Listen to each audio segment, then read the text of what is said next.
नमस्कार। आज हम भारत के प्रमुख दर्रों के विषय में जानेंगे। दर्रे क्या होते हैं? दर्रे किसी पर्वत श्रृंखला को पार करने के लिए समतल सपाट रास्ता प्रदान करती हैं। यदि दर्रे न होते तो पर्वत श्रेणियों को पार करना अत्यंत ही दुर्गम होता, क्योंकि पर्वत अत्यधिक ऊंचाई लिए हुए होते हैं। आप इसे इस तरह से समझिए कि हिमालय की जो पर्वत मालाएं हैं वे अत्यधिक ऊंचाई लिए हुए होती हैं। आप जानते हैं माउंट एवरेस्ट जैसी चोटियां अत्यधिक ऊंची होती हैं, जो कि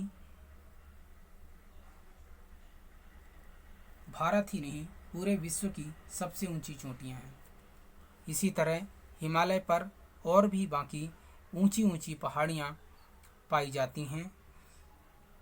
तो इन पहाड़ों पर यदि किसी व्यक्ति को यहाँ से इस पहाड़ के इस तरफ जाना है तो उसे इस पहाड़ को पार करना होगा, क्योंकि पहाड़ अत्यधिक ऊंचाई लिए हुए होते हैं। अतः इनको पार कर पाना बहुत ही दुर्गम प्रतीत होता है।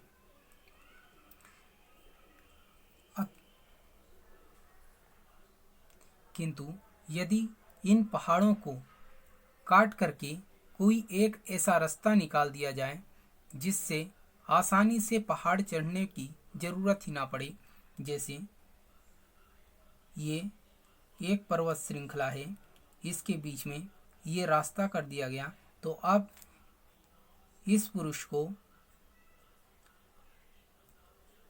यहाँ से उस पहाड़ के उस तरफ जाने के लिए इस पहाड़ को चढ़ना नहीं पड़ेगा, बल्कि वह इस रास्ते के माध्यम से पहाड़ के उस तरफ निकल जाएगा। यह जो स्थान है जो कि पहाड़ों को काट के बनाया गया, इसे ही दर्रा कहा जाता है। इन दर्रों का निर्माण कैसे हुआ? दर्रे इस बात के प्रतीक होते हैं कि आज जहाँ दर्रे हैं वहाँ पहले प्राचीन काल में नदियां प्रवाहित होती रही होंगी, जो पर्वतों के उत्थान के भी पहले से यहाँ पर प्रवाहित होती थी। जैसे जैसे हिमालय का विस्तार होता गया, हिमालय ऊपर की ओर बढ़ता गया, वैसे वैसे नदियों ने उन्हें काटते गए।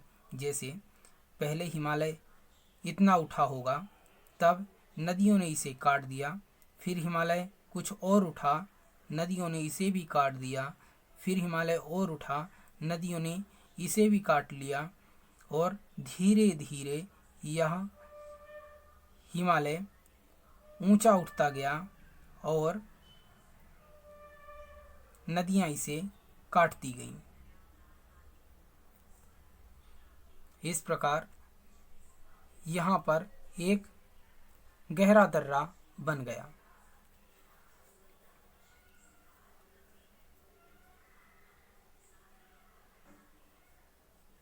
क्योंकि नदियां अपने मार्ग में परिवर्तन नहीं करती हैं।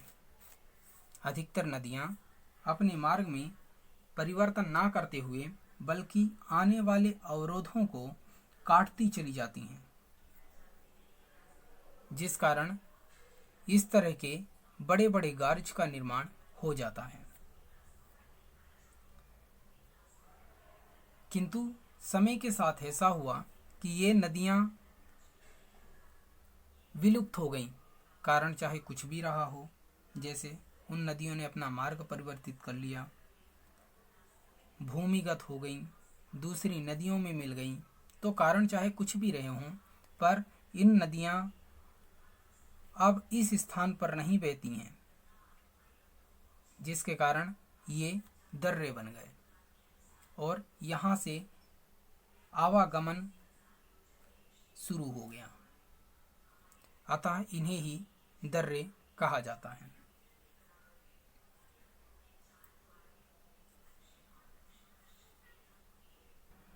भारत में ये दर्रे मुख्य रूप से जम्मू, लद्दाख, हिमाचल प्रदेश, उत्तराखंड, सिक्किम और अरुणाचल प्रदेश तथा मणिपुर में पाए जाते हैं। आइए नोट करते हैं कौन कौन से दर्रे भारत में पाए जाते हैं। सर्वप्रथम हम जम्मू में जानते हैं कौन कौन से दर्रे जम्मू में पाए जाते हैं। जम्मू में 2 दर्रे प्रमुखतया पाए जाते हैं। पहला है बनिहाल और दूसरा है पीर पंजाल।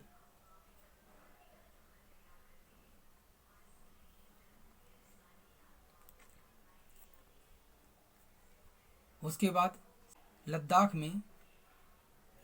में 4 दर्रे मुख्य रूप से पाए जाते हैं, जिनके नाम हैं काराकोरम, खारदुंगला, बुर्जिला और जोजिला। ये लद्दाख में पाए जाते हैं, जबकि ये 2 दर्रे जम्मू में पाए जाते हैं।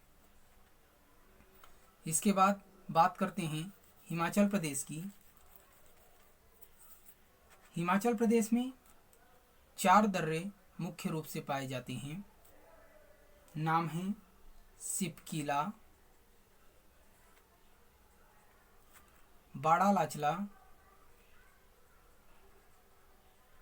रोहतांग और देपसा। ये 4 दर्रे हिमाचल प्रदेश में पाए जाते हैं। उत्तराखंड में भी 4 दर्रे पाए जाते हैं, जिनके नाम हैं क्रमशः माना, नीति, लिपुलेख और थांगला।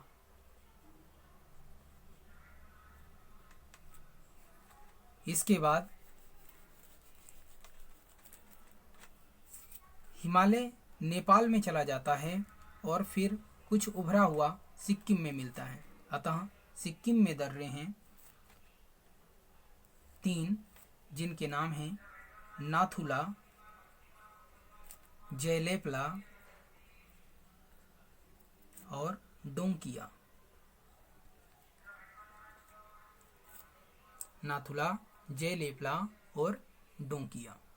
इसके बाद अरुणाचल प्रदेश में दर्रे पाए जाते हैं, जिनके नाम हैं बोमडीला, यांग्याप, दीफू, पांगसाड़ और लीखापानी।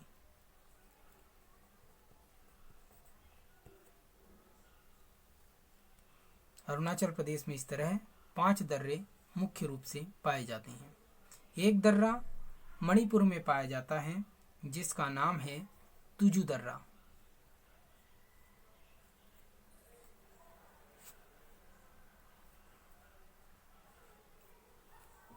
तो हमने जाना जम्मू में 2 दर्रे पाए जाते हैं, बनिहाल और पीर पंजाल। लद्दाख में 4 दर्रे पाए जाते हैं, काराकोरम, खारदुंगला, बुर्जिला और जोजिला। हिमाचल प्रदेश में भी 4 दर्रे, सिपकीला, बाड़ा लाचला, रोहतांग और देपसा। इसी तरह उत्तराखंड में भी 4 दर्रे, माना, नीति, लिपुलेख और थांगला। उसके बाद सिक्किम में 3 दर्रे, नाथुला, जयलेपला, डोंकिया। अरुणाचल प्रदेश में 5 दर्रे, बोमडीला, यांग्याप, दीफू, पांगसाड़ और लीखापानी। मणिपुर में 1 दर्रा, तुजु दर्रा। ठीक है, धन्यवाद।